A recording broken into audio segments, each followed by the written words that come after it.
Glory to God the Father and Son Yeshua Messiah. Mark 5. Devils are cast into the swine.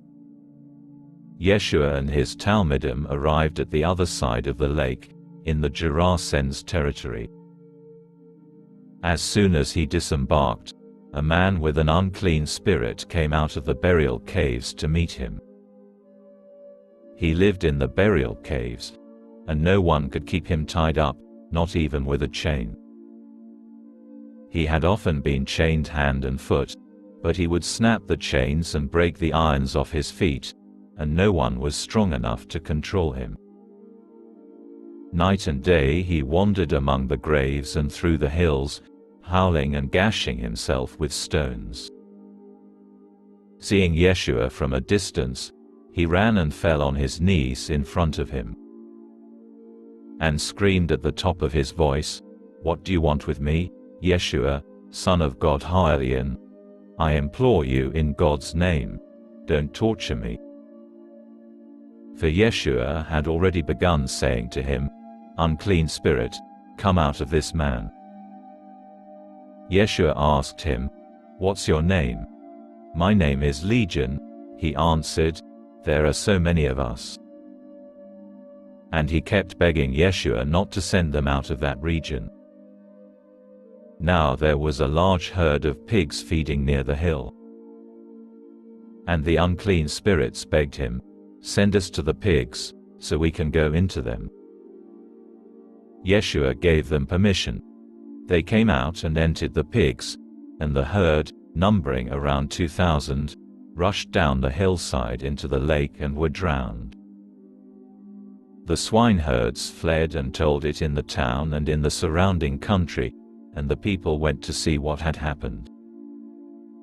They came to Yeshua and saw the man who had had the legion of demons, sitting there, dressed and in his right mind, and they were frightened. Those who had seen it told what had happened to the man controlled by demons and to the pigs. And the people began begging Yeshua to leave their district. As he was getting into the boat, the man who had been demonized begged him to be allowed to go with him. But Yeshua would not permit it. Instead, he said to him, "Go home to your people, and tell them how much Adonai in his mercy has done for you." He went off and began proclaiming in the 10 towns how much Yeshua had done for him, and everyone was amazed. Jairus pleads Christ for his daughter. Yeshua crossed in the boat to the other side of the lake, and a great crowd gathered around him. There came to him a synagogue official, Yair by name, who fell at his feet and pleaded desperately with him, "My little daughter is at the point of death.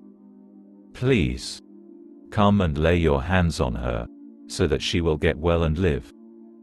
He went with him, and a large crowd followed, pressing all around him. A woman is healed.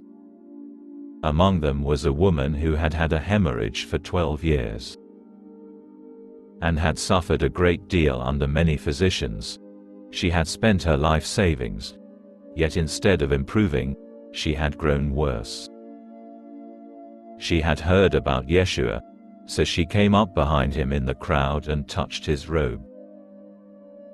For she said, "If I touch even his clothes, I will be healed." Instantly the hemorrhaging stopped, and she felt in her body that she had been healed from the disease.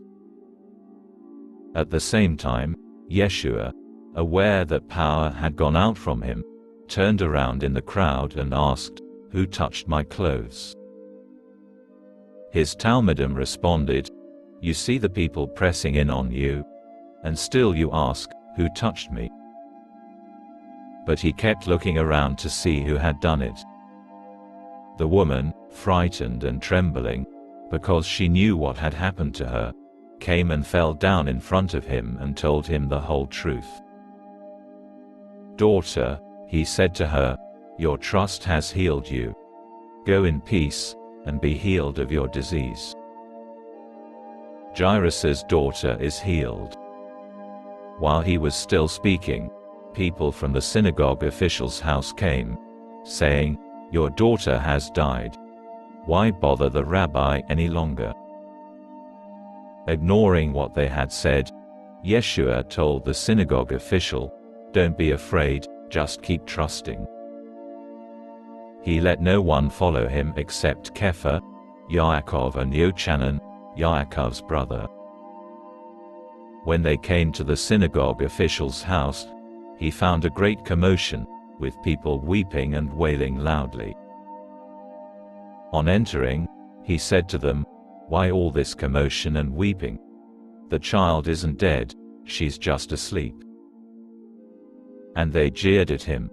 But he put them all outside, took the child's father and mother and those with him, and went in where the child was. Taking her by the hand, he said to her, "Talita, kumi," which means, "Little girl, I say to you, get up." At once the girl got up and began walking around. She was 12 years old. Everybody was utterly amazed. He gave them strict orders to say nothing about this to anyone, and told them to give her something to eat.